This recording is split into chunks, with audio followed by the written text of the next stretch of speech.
देव बरो दीस दिवं तुमकां. बापाचे, पुताचे आनी पवित्र आत्म्याचे नांवीन आमेन. जुआंवाचो 28:8 वोड 1-11.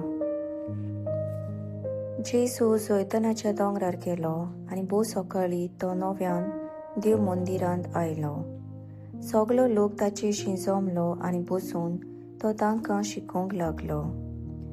धर्मशास्त्रांनी आनी फारिसेवांनी प्रद्वारांत सांपडलेली एके बायलेक हाडली आनी मोदें उबी केली. तांणी तांकां म्हणलें, गुरुजी, ही बायल आतांच प्रद्वार करता थंयच आसतना सांपडल्या.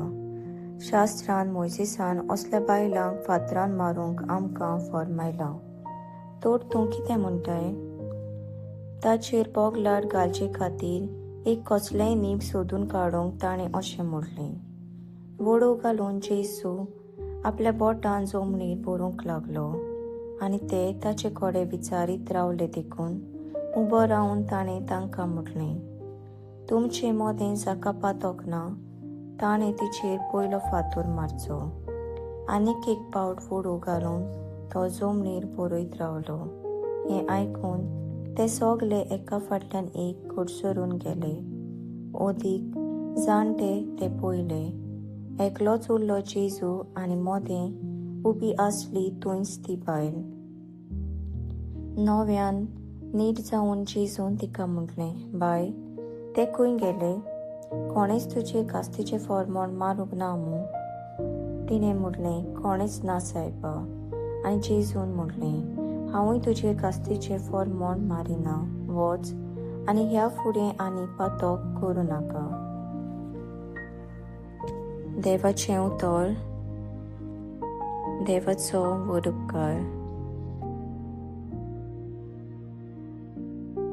नियाळ जेजू बोगसण्याचो सागर हें आमकां आयच्या शुभ वर्तमानान कळीत जाता. प्रद्वारांत सांपडलेले ओस्तरेक जेजू म्हणटा, वच आनी नव्यान पातोक करूं नाका. जेजून त्या ओस्तरेक बोगशिली आनी नव्या जिविताची वाट दाखयली. आमी जेजू सांगाता जियेता जाल्यार पातकांत आसूंक शकना. पूण जेजू सोशिल्लीं पयस सोदता तेन्ना पातकाची गुलामां जाता. प्रद्वारी ओस्तोरेन जेजू कडची पेकोवणी अणभवली. दर एका कुंसाराच्या साक्रामेंतान हो आमचो सगल्यांचो अणभव जावंक गरजेचें. पातोक आदारून आमी जेजूशी येता. जेजू याज्ञिका वरवीं आमकां बक्षिता आनी म्हणटा, वच आनी नव्यान पातोक करिनाका. आमेन.